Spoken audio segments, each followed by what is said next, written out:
welcome back to the Cinema MD podcast for our second episode. My name is Matt. And I'm Dana. Alrighty, today we're going to jump right into a new release. This is kind of a return to film for Steven Soderbergh. He's been kind of busy directing episodes of The Knick, which is an awesome show if you guys haven't seen it, starring Clive Owen. And his new movie is Logan Lucky. Dana, I'm going to let you start off this one because I have mixed feelings about this movie. I'll be honest. Yeah, I think I liked it a little bit more than you did just in our kind of preliminary conversations about it. It's kind of I think you put it well, with a hillbilly Ocean's 11. But I thought it was really entertaining. The trailers looked good. It actually was a little bit slower paced than the trailers, which I thought was good. I was kind of expecting more of a zany, super high-paced movie, and it was a little bit based more in reality, which I liked about it. But yeah, so at least first impressions, I was entertained by it. I think my biggest problem with the movie was that it is the most formulaic thing I've seen in a while. That being said, it's not a bad movie, and it's very well done. It's well acted, it's well directed, it comes together well. I think the script is pretty tight. I think the big issue is that watching it is like scene for scene in a lot of parts, just another Ocean's movie set in West Virginia at a NASCAR race. Yeah, I would say it is pretty predictable. It is a little bit of a branch out, I think, for some of the actors. It was, fun to see Channing Tatum and Adam Driver do kind of the southern drawl and, but obviously more, I don't know, I hate to say parlor trick, but maybe that's accurate. And this is my lack of preparation showing. The actress that played Channing Tatum's sister, Riley Keough. Thanks. She played a much meaner version of the same character in American Honey. Came out last year, I believe, with Shia LaBeouf. No one really needs to see that movie, at least in my opinion. It was long, but yeah, she plays the same character, but really mean in that one. So it wasn't too much of a stretch for her. You mentioned Adam Driver, and I did want to talk about him because of the two leads, between Channing Tatum and Adam Driver, I felt that Adam Driver was... I think he had less to do, but he was given the stronger performance overall. It was a more subtle kind of character. He was quieter. Channing Tatum's character was kind of the number one central character, I guess, if there was one, of the entire plot. Adam Driver was a main character, but still secondary. And I just thought he was a lot funnier. I mean, it was very dry, and it was kind of like these little one-liners and little things he did, his mannerisms. I found him to be very entertaining in this movie, and I don't like him in everything, especially not in, like, Girls. He kind of annoys me. Yeah, that's kind of his thing, though. But I really liked him in this movie. Yeah, I agree. I thought the parts that I definitely giggled at, in the theater were due to his... sort of either a delayed reaction or kind of a look he gave or a face he made or, like you said, his little one-liners. So I enjoyed him a lot more than I thought I would in this movie. And I think at this point, it's been well documented that Channing Tatum has got excellent comedic timing. And this was not his particular role. He didn't need to be the one driving the comedy. He was more or less the straight man in this movie. I would say that, if anything, the comedy was brought on primarily by the side characters. In this case, Daniel Craig, who had, I think it seemed like a pretty fun time playing a character by the name of Joe Bang. And he had a couple of real dumb redneck brothers who I, for the life of me, don't know who played them. I didn't write it down. But they were hilarious too. And I feel like this was a big ensemble cast. There were a lot of big names, a lot of not so big names. And the one thing I will say about the movie, despite the fact that I didn't love it, I think everyone, from small roles to big parts, all of the actors did an excellent job, and it was a very well acted movie. Yeah, I would say so. I was glad, like I say, that it wasn't too zany over the top, especially the way they had kind of showed Daniel Craig's character in the trailers. And for being, very redneck, very hillbilly, they were very smart. So they didn't kind of play on that stereotype of, dumb hicks. They all kind of brought their own skills to the table, and I thought that was kind of a good way to go about it. The other thing I wanted to touch on was a very small character who I thought kind of had, in my opinion, the funniest scenes in the entire movie, and that was Dwight Yoakam, who played the prison warden. There's a number of scenes that take place in the prison, and there's kind of an extended kind of gag that goes on there, and a recurring line that he says that just gets funnier every time he says it. In addition to that, he kind of plays part in this, I'm not going to go into the details if you haven't seen it yet. The funniest gag in the entire movie had to do with Game of Thrones, and it had to do with prisoners demanding things. And it was very appropriate and well thought out. And I feel like it'll really, really appeal to fans of Game of Thrones, because I feel like it's something that everybody just can feel the pain that these characters feel. Oh yeah, definitely the relatable joke of relatable and culturally current and appropriate of the film, but that was a pretty funny moment. Like I say, I liked the movie a lot, despite it being kind of predictable and formulaic. I will say, obviously, no spoilers, but I was disappointed with the ending. The characters were, really likable, and you're kind of rooting for different people and different outcomes. And I thought there was just a touch at the end that kind of dampened it for me. So that was my biggest critique. I thought it was fine. There's a little zinger at the end. It's not a big deal. I think, interpret it how you want, but I don't think it really changes my opinion of the movie. It was a fine movie. It was, it was basically an Ocean's movie. If you liked them, you're gonna like this, unless the idea of, hillbillies holding up a NASCAR race essentially turns you off. But like I said, it's not just like your typical dumb rednecks. Like that, while it may seem that way, and they have some, a little over the top accent wise things going on. They definitely don't necessarily play down to the dumb West Virginian stereotypes. I think that they do a good job of overcoming that in the end. Let's see. Oh, one other actor I want to touch on who I feel like doesn't get a lot of love is Sebastian Stan, who played a NASCAR driver in this movie, and he only had a couple scenes, but they were friggin' hilarious. He's kind of like a super healthy living.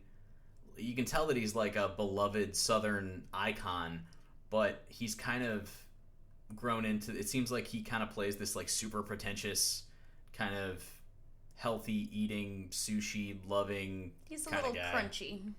Super crunchy. And anyways, every scene with him in it, I thought was incredibly hilarious. Seth MacFarlane's in the movie too. I found his character pretty fucking annoying. I find every Seth MacFarlane character pretty fucking annoying. Yeah, I was gonna chime in on that while the character was necessary, Seth MacFarlane playing that character, he doesn't really need to be in movies, honestly.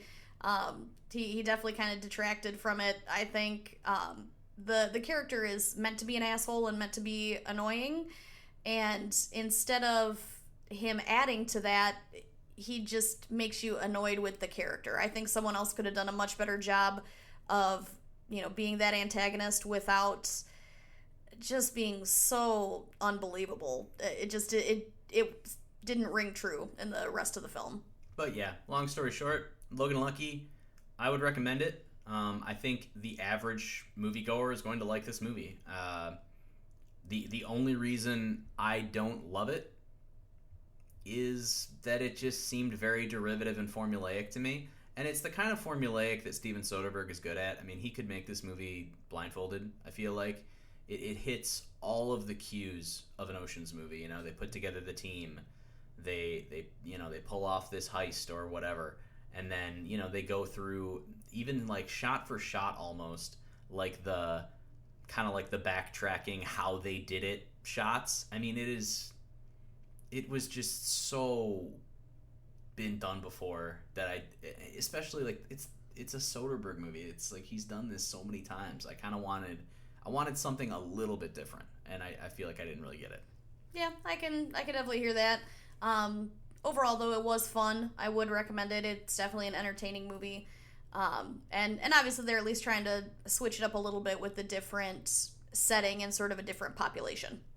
Yep. All right. So Logan Lucky. Again, we haven't really got our scoring system down. So anyone that has a fun scoring system they want to recommend for these movies, go for it. But I'm giving this one a big whopping 6 out of 10. Yeah, I was gonna say 6.5. So I think that shows our differences in opinion accurately. All right. So Logan Lucky. See it if you like Soderbergh. See it if you like Ocean's 11. Skip it otherwise.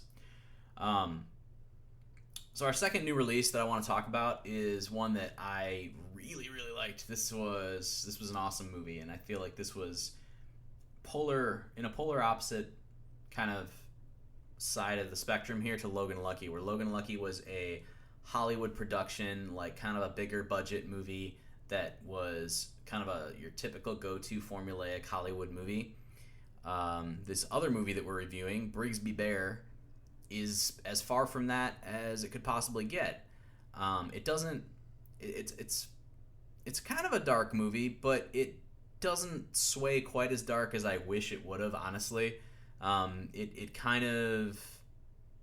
guess it does kind of have a Hollywood ending compared to what it could have been.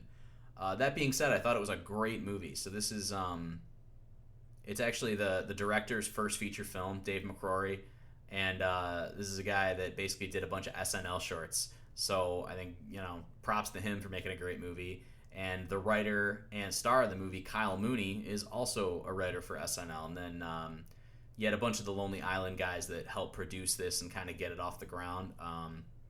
Dana, I'll let you kind of get into some of the details, but this was a great movie. I loved this movie. I'm glad it didn't go too dark. It's definitely kind of a bizarre, goofy, funny movie that is still based on some serious topics, if that's kind of where you want to go with that. But yeah, I'm actually glad it didn't stray too dark. But yeah, very unique premise. Basically, I guess I don't know how much I want to get into it without any spoilers, but I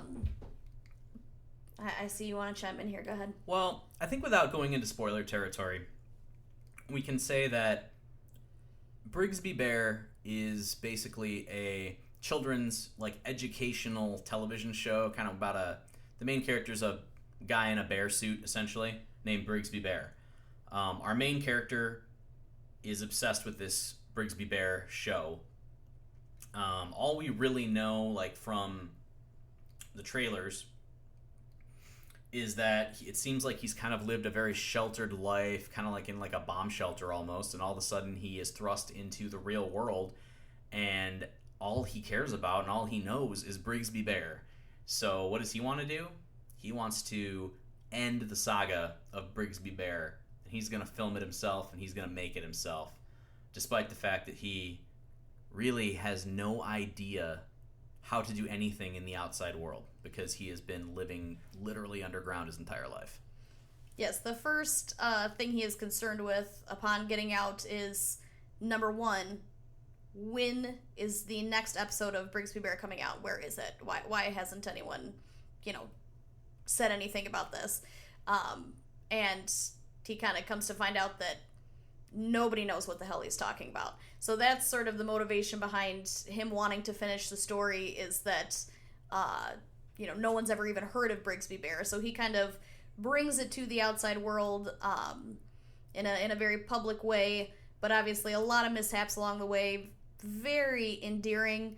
I said after the credits were rolling that this character and the whole movie kind of makes your heart hurt. You just love him, his sweet vulnerability and just complete cluelessness about the world. I found it hilarious. And it's a sweet movie. It's a good way to put it, because I feel like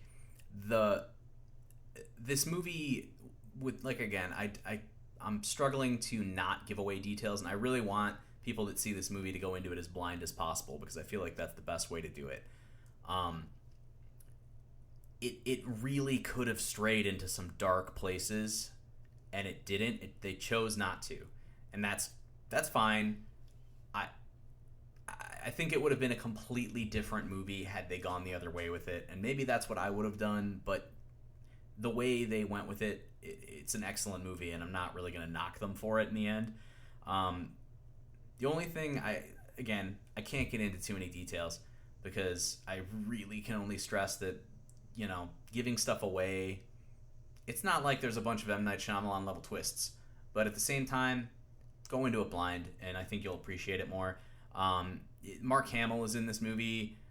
He is great. I think that, I hope he keeps making this comeback that he's making, since kind of, being in Star Wars Episode 8 coming up and everything else. I hope he keeps doing movies, because he's really good in this. Jane Addams is in it as well. She's hilarious. Well, she's more sad than hilarious in this one, but she's usually pretty hilarious. Matt Walsh, you probably recognize him from Veep. And he's also the voice of Sleepy Gary, if you're a Rick and Morty fan. But he's got a pretty decent-sized role in this movie, and he's one of those guys, if you don't know him, you would recognize him immediately. Same thing with Michaela Watkins, another one of those very recognizable people. You'd know her if you saw her, but she's great in this as well. Greg Kinnear is someone that he wasn't really, I don't think that it was really advertised too much that he was in this movie, but he plays a pretty big role, and I think he gives a great performance in this. I mean, he's funny, he's endearing, and he really gives one of my favorite performances of his. Yeah, I think he totally nails it. I know that you would have maybe, gone to some more darker places with this film, and obviously we've said that it kind of doesn't. That being said, I don't think that it comes off as, cheesy or taking like an easy way out either. I think it's, kind of uplifting without being, kind of dorky or cheesy. So I think they really pulled it off in terms of kind of staying positive. And I thought that about Greg Kinnear too, in that he could have gone to kind of wacky, kooky, goofy, and he stays pretty grounded in the role, but delivers a really funny performance. And the only other thing I want to touch on real quick is another one of the actors that's a bit more of an unknown. Jorge Lindeberg Jr., actually, plays a character named Spencer, who basically becomes our main character, James's like best friend when he gets out, essentially, when he becomes part of the real world again. And I thought it was a really cool character. He kind of goes against, he's kind of like a popular kid in high school, and he really goes against what you think this character might do, or how you think he might treat somebody like the main character in this movie. And throughout the entire film, I really liked his performance, and I just really found him to be a likable character, and I think that's a great attribute to the actor himself. And he hasn't been in much, and I just want to give him kind of a shout out here, because I kind of want to see him do more. Yeah, no, he was a very likable character, and maybe it kind of speaks to the upcoming generation of being more about tolerance and inclusivity rather than just kind of making fun of the guy who's different. So he definitely plays a integral role in the film, so I thought that was kind of cool. So I know we didn't get into a ton of details about the plot of Brigsby Bear, but go see this movie. I give it like a 9 out of 10. It's a great movie. It's probably one of my favorite movies of the year so far. I can't recommend it highly enough. So definitely go see it. Check it out. Yep, I was going to say 9 out of 10 also. I loved this movie. It was funny, heartwarming, amazing, and dope as shit. Super dope as shit. Okay, so it's that time again. It's that time where we get to make fun of Dana because she didn't see something that we've all seen. And I'm going to be honest. I don't think she really liked this one all that much. This is I'm a little bit ashamed. I think that this is, I don't know. I mean, it's a weird fucking movie, but I feel like most people that grew up with this movie kind of look at it as kind of like a timeless, piece of art. I mean, we're talking about Pee-wee's Big Adventure. Yeah, I have some thoughts. They're a little conflicting. I had not seen Pee-wee's Big Adventure.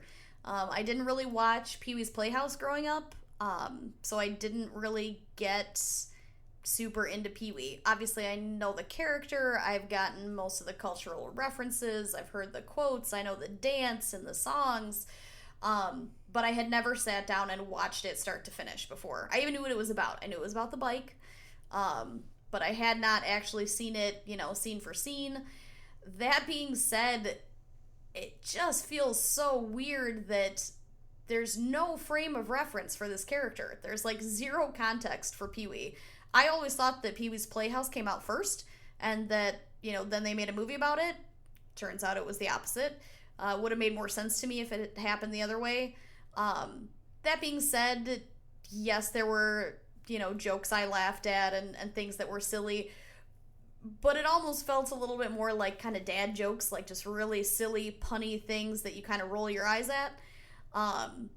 And Pee-wee got more tolerable throughout the movie, but starting out, it was a little cringy.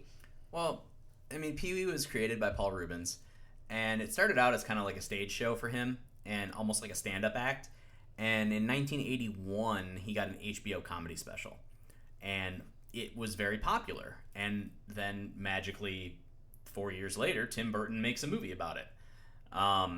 So I'm sure that there was a bit of when this movie came out, there were at least a good number of people that probably were familiar with the Pee Wee Herman character, but I think you were largely expected to go into it not knowing who Pee-wee was. And part of the appeal is that you've got this man-child, eccentric weirdo basically going off, having adventures, for basically no reason. Like, you have no idea. There's no explanation for anything that he does.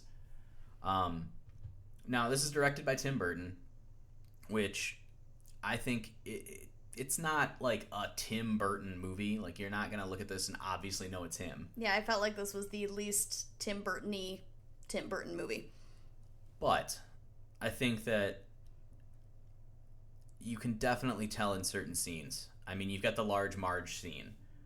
That was it's a pretty creepy scene. You've got some of the cool effects going on that are indicative of a Tim Burton movie. The dream sequence with a bunch of scary clowns, definitely something that you'd see in a Tim Burton movie. I honestly feel like, obviously nobody can play Pee Wee Herman other than Paul Reubens. But man, if I didn't see a lot of the Paul Reubens character, like I swear I could see Johnny Depp, like a young Johnny Depp, playing Pee Wee Herman as well. I really can. Yeah, I mean, I guess it's hard to look at it in hindsight, obviously seeing, Paul Reubens playing it, so it's hard to imagine it otherwise, but yeah, I think this is something that Johnny Depp could have gotten into, for sure. I feel like it would have been a little more creepy clown-like if he had done it. I don't think he would have been able to make it as, like, wholesome goofy, as it turned out to be, but yeah, I mean, it was funny. I don't know that it's gonna instantly become a favorite or a, classic for me, but I guess I am glad that I have officially seen it, officially can, reference the quotes without just kind of loosely knowing what I'm talking about. Maybe secretly, Tim Burton did this on purpose. Maybe Pee Wee Herman grows up to be the Vincent Price character from Edward Scissorhands. He's got all these kooky contraptions that make cookies and robots and all kinds of crazy shit. I could maybe see that. It's like sort of a sad ending to Pee Wee Herman, but I could see a connection. He's got crazy sculptures outside. He lives in this like crazy pastel perfect town. And see, this is where you take it dark. This is where you always want things to take a dark turn, I feel like. Well, and Pee-wee, he throughout this entire movie, he denies Dottie, who is clearly in love with him. So he obviously lives alone, never has a wife, never has kids. And in his old age, Pee Wee Herman finally realizes that he wants a friend. He wants a companion. And he tries to make himself one right before he dies. Yeah, we're going down a strange road here. Going back to Pee Wee for a second. Obviously, you're going to win me over if there's a cute dog and nothing bad happens to the cute dog in the film. So, Speck, 2 thumbs up. Speck needed to be in the movie more. Yeah, I was going to say, how do you go off and forget your dog? Good job, Dottie, for stepping up. Dottie is the all-star of that movie, by the way. Oh, for sure. The other sort of connection to Pee Wee that I wanted to talk about is a few years ago, a documentary I saw about Wayne White, one of the original artists who worked on Pee Wee's Playhouse. Totally changed my view on the art world and on Pee Wee. So even though that was pre-movie viewing, because I always kind of found Pee Wee a little annoying. I didn't really get the Pee Wee's Playhouse thing. But after seeing Wayne White's stuff, he was responsible for a lot of the puppet design, and he is still a working artist, so I kind of got to give a shout out to him. I love his work, his paintings. He still does these huge installations and puppet work. So if you have not checked that out, not movie related, but Wayne White, Google him. It's worth a Google. Yeah, I guess the big point here that Dana would like us all to know is that this movie is weird as shit, and Pee Wee Herman is a really bizarre character that, without having the context of knowing the character prior to watching the movie, nothing makes any sense in this movie. Now, I think a lot of the stupidity in it is just, it tickles me. I don't know. I love it. I definitely laughed a whole lot more than Dana did. I've seen this movie a million times. I watched Pee Wee's Playhouse growing up. I don't know. I was introduced to this movie by my parents at a very young age, and I loved it. So I guess there's not much more to say about that. This is one that was a bit of a swing and a miss for me here. I'm sad to say that I introduced Dana to a movie she missed out on, and she threw it right back in my face.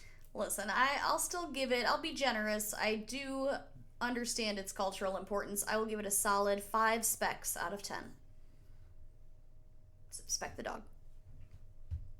We know. We get it. All right, you give it a 5 out of 10. Pee-wee's awesome. 8 out of 10. All right. Moving on to our list of the week. In the vein of Brigsby Bear and Pee-wee's Big Adventure, we're going to talk about our top 5 kind of bizarre films. And this is not necessarily going to be the top 5 most bizarre films. These are just kind of our favorite movies that happen to also be very weird. So, Dana, you want to start off with your number 5? Okay, I feel like I have a lot of feelings about this movie also. Even though it made a top 5 list for me, this is a film that I can say with confidence that I don't ever have to or want to watch again. This movie is The Lobster, starring Colin Farrell. We watched this, maybe last year, year before. Saw it at home, we saw it at home, not the theater. Yes. This is one of my many weekly Blu-ray purchases that I just sat down and made Dana watch with her having zero context. Which is generally how I prefer to go into movies. I can appreciate trailers, but usually I do like to go in blind. The Lobster. I think it was a very creative movie.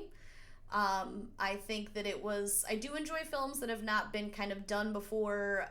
It's not based off of anything. It's not a remake or a reimagining of anything. So I will say that it was very original. However, it disturbed me for days after watching it. If you haven't seen it, the loose premise is that once you've reached a certain point in life, if you haven't found a partner, you can sign up to stay at sort of a home to be matched up with someone, and if you do not find a partner within a certain amount of time, you are transformed into an animal of your choosing for the rest of your life. So it's a very, you just have to go with it, sort of suspend your disbelief movie. This guy chooses a lobster, which is why it's called The Lobster, that if he doesn't find anyone, this is what's going to happen. It just takes dark turn after dark turn. Very kind of full of despair. It's a fucked up movie. Oh, it's a rough movie to watch. I mean, it's darkly funny in a lot of ways, and there are a lot of scenes where if you have a sick sense of humor, like me, not like Dana, you'll probably get a chuckle out of things here and there. John C. Reilly's in this movie, and Colin Farrell is the main character, but John C. Reilly's in the movie in one of his more serious roles. I mean, he's still kind of funny, but he's great in this. The main character's Colin Farrell. Rachel Weisz is also has a big role in the movie, but The Lobster, I enjoyed it a lot more, I think, than Dana did overall. I mean, it's a weird movie, yes, but I mean, it is a bit depressing. Depending on how you want to interpret the ending of the movie, it's either depressing or, oh my fucking god, I'm gonna stab my own eyes out depressing, literally. Yes. So it is on a top 5 list for me, mostly because I appreciate the film for what it is, what it did, its originality. That being said, I really was in a funk for a long time after watching this movie. It really bummed me out, and I don't need to watch it again. It's not a rewatchable film for me. It's also directed by Yorgos Lanthimos, which is just a great name. He's got a new movie coming out called The Killing of a Sacred Deer, so that sounds super uplifting also. Yeah, it sounds like he's going with the theme there. All right, so my number 5 bizarre movie is John Dies at the End.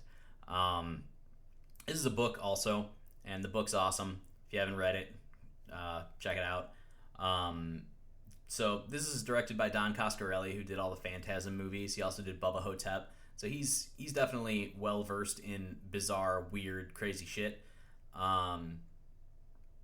So I don't want to get too into detail on this one. I'd honestly prefer not to spoil anything because this is kind of a hard movie to spoil anyways. But suffice to say, there is a scene where one of the main characters attempts to turn a door handle to get out of a basement, and the door handle transforms into a penis. That's pretty much all you need to know about John Dies at the End. Go see it. I believe it's on Netflix, so you can check it out on there. And I would advise doing so immediately. Okay, my number 4 on bizarre movie list is Spring Breakers. Harmony Korine, anything by him, if you're familiar with him as a director, is going to be pretty bizarre and out there. I think, as we kind of discussed this a little bit earlier, this might be one of the few films that I have seen that Matt has not seen. So I always like to get that in when I can. It's not for a lack of trying. Before I met you, this movie came out. I wanted to see it. I should have just gone to see it by myself. But I, tried to drag my buddies to see this movie, and they just thought it looked stupid. So, fuck them. Yep, speaking to the bizarro-ness of this film, you should have seen it by yourself because I don't think anyone else would have really appreciated it with you.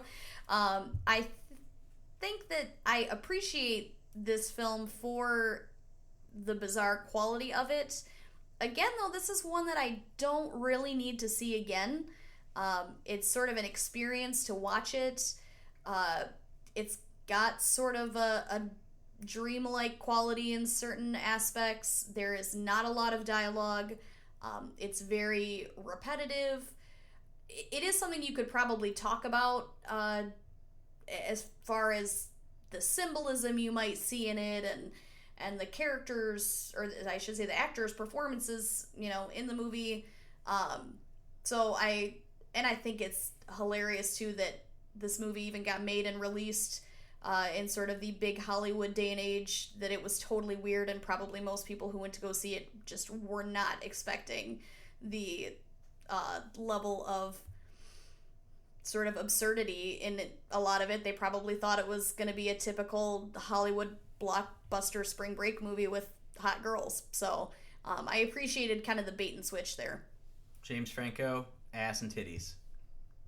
Yeah, that's actually pretty much it.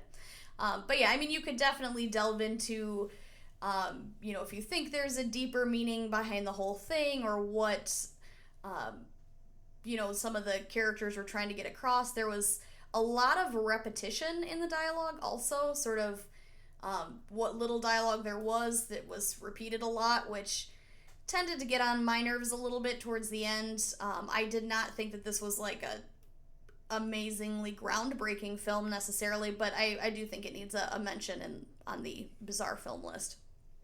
Sounds dope as shit. All right, number 4 for me is Brazil by Terry Gilliam. This is one of 2 Gilliam movies that are going to be on this list, and I could probably fill the whole list with them if I felt like it.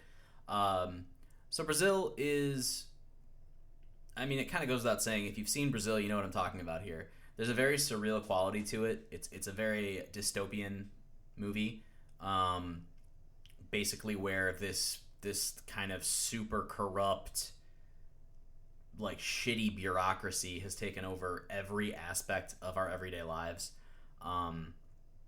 You've got a lot of surreal, dreamlike imagery going on in the movie. Even the ending of the movie, depending on the version of the movie you see, the Americanized ending is not so hot, but the actual like director's cut European ending is just dark and kind of sinister, and kind of just, it validates the entire dreamlike quality of the rest of the movie.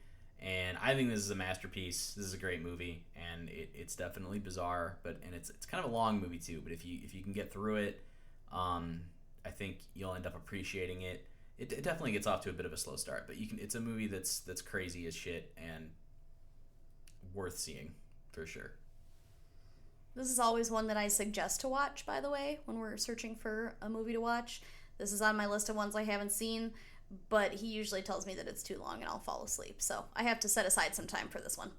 To be fair, anything over like 2 hours, it needs to be like an afternoon view for her.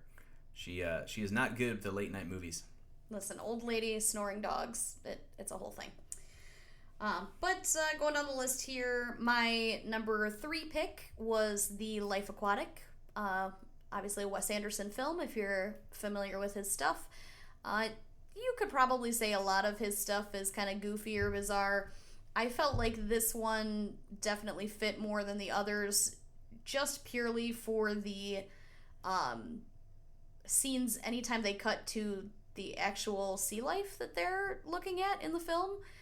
It's like weird, like stop motion aquatic puppets. It's crazy looking. And right. Set to like Portuguese David Bowie.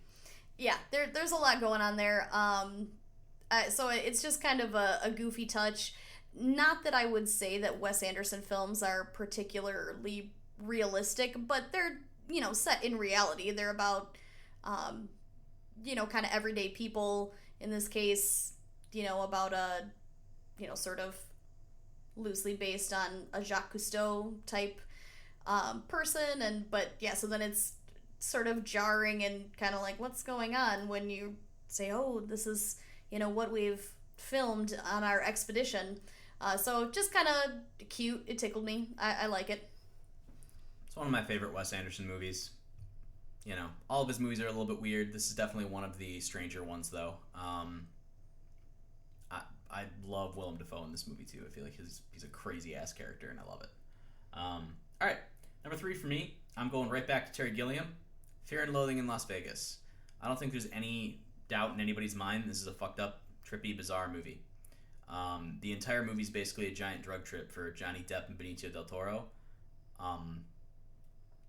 The scene where I believe they're on ether, walking through a casino and everyone basically turns into a fucking lizard person, is just terrifying, especially if you're on some sort of mind-altering drug while watching it, which I'm sure is the case for plenty of people that enjoy watching Fear and Loathing in Las Vegas on repeat. Have you seen this movie, Dana? I have seen the majority of it.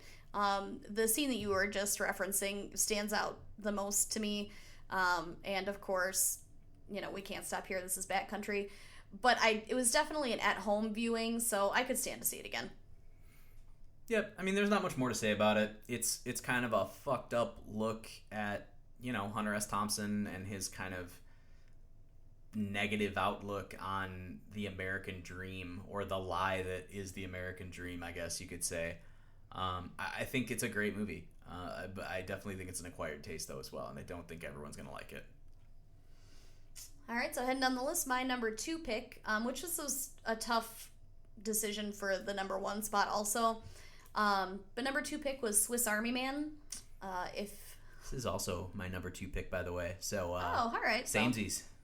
I had not peeked at your list. I was wondering how this managed to not be on there, but it is. So, Swiss Army Man, Daniel Radcliffe and Paul Dano, really good performances by both. This is another one that completely original story. You're not copying or remaking or redoing anything with this story. It is definitely all on its own. Now, this is one where even though it's an older movie, I'm hesitant to spoil anything for anybody because this is not available on Netflix currently. It didn't get a wide release. If all you know about this movie is it's the movie with the farting corpse, then I don't really want to give more away because you need to go see it right now. This was my favorite movie of 2016. And I saw a lot of movies. I loved this movie. I loved everything about it. Yeah, surprisingly, that doesn't actually give that much away, even though that seems like a large plot point. I think that visually the movie was beautiful. The way things were shot and the certain colors and sort of contrasting scenes and moods and things like that. But it definitely keeps you guessing, again, without giving anything away. You're not really sure what's going on throughout the whole film until the end, and then you still don't really know. You pretty much, until the last shot of the entire movie, you're not really sure whether Paul Dano is crazy or Daniel Radcliffe is actually a magical talking farting corpse. And I mean, you're kind of on the fence about it the entire time. They don't really give it away. But it's a very endearing movie. You wouldn't really think it is, but the relationship that the two characters have, despite the fact that one of them is dead, it's a really strong, well-developed relationship. And it's kind of a character study about depression and what goes along with that. The other thing I really want to touch on, which is probably one of my favorite aspects of the movie, is the soundtrack. The way it's done, it was done by Andy Hull of Manchester Orchestra. If you haven't heard any of their stuff, check them out. They're pretty good. Andy Hull's in a couple other bands too. He does good stuff. So the way that the soundtrack works is that the characters themselves, so Daniel Radcliffe and Paul Dano in this case, are actually the ones singing a cappella in many cases, the soundtrack. And then you've got Andy Hull who, plays instruments and does some vocals with it as well to kind of chime in. But the majority of the soundtrack is basically Daniel Radcliffe and Paul Dano singing, and they actually recorded the soundtrack before they filmed so that they could film the scenes to them basically singing the songs in the soundtrack. It's the way it works. It sounds super crazy, and it is. It's like the most kind of bizarre thing when you first see it happening. And I mean, it happens right from the start of the movie. This is not something that like they jump into later on. It's crazy, and it sounds like it should be stupid, and it works so fucking well. Yeah, it's definitely a lot more subtle than it sounds also. Sometimes the sort of a cappella singing just sort of starts off and then melds into the background soundtrack of it. It's definitely not, super obvious or purposeful like a musical or anything like that. It doesn't play to the plot as they're experiencing it, but it does create this really cool ambient background, unique kind of feel. All right. I say all right a lot. You guys are going to have to start yelling at me for that. Okay. Swiss Army Man, great movie. Go see it. Soundtrack's awesome. Performances are awesome. It's crazy as shit. I love it. Dana loves it. So we got to get to our number 1 movies here and wrap this episode up. So what is your number 1 bizarre movie? My number one was Turbo Kid.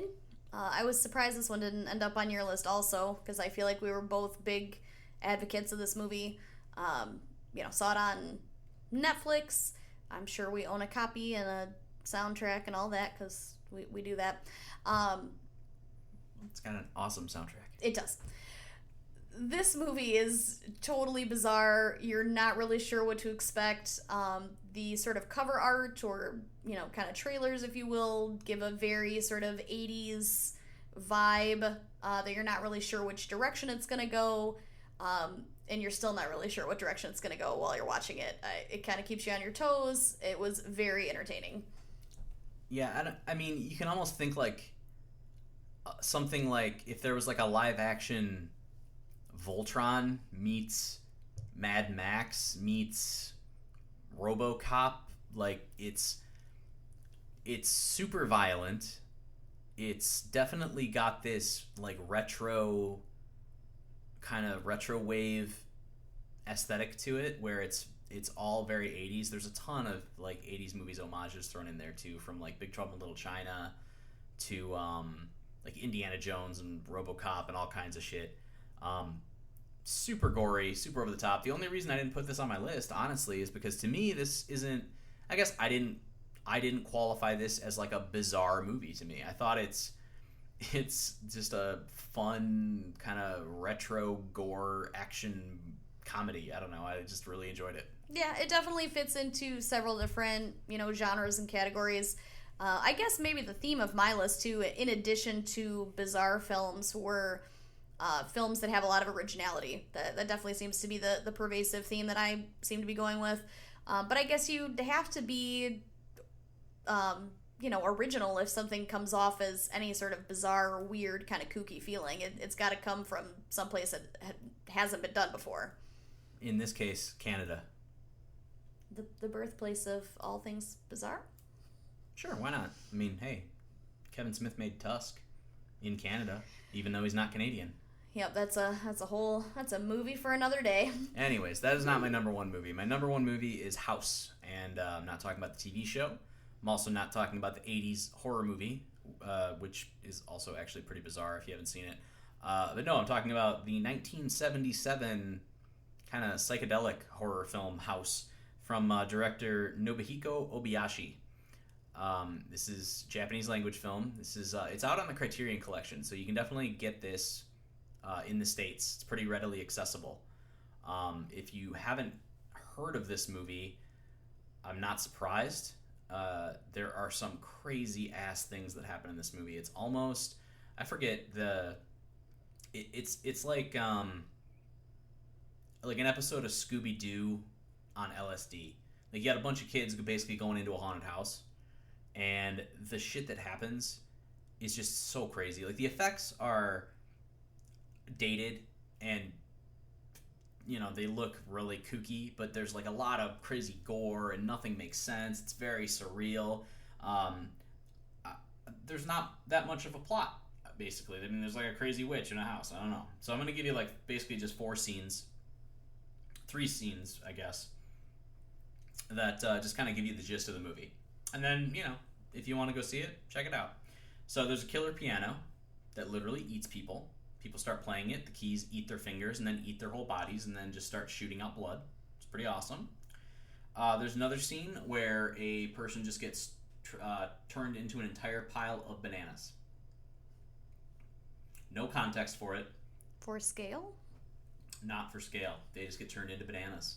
And then probably my favorite scene, one of the decapitated, I believe it's a decapitated person, or it's just a random severed head of some sort flying around. I don't really remember. It's been like a couple years since I saw this.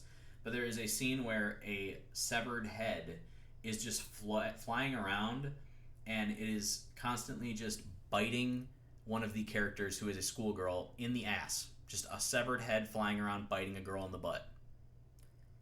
And that's a thing that happens in this movie. I see now that the appeal that this has for you. Oh, it's great.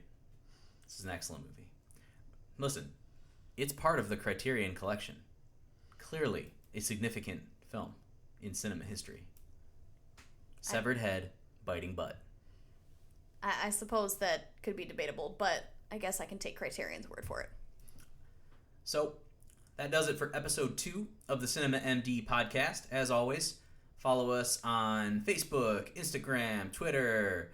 Check us out on iTunes, subscribe, all that fun stuff.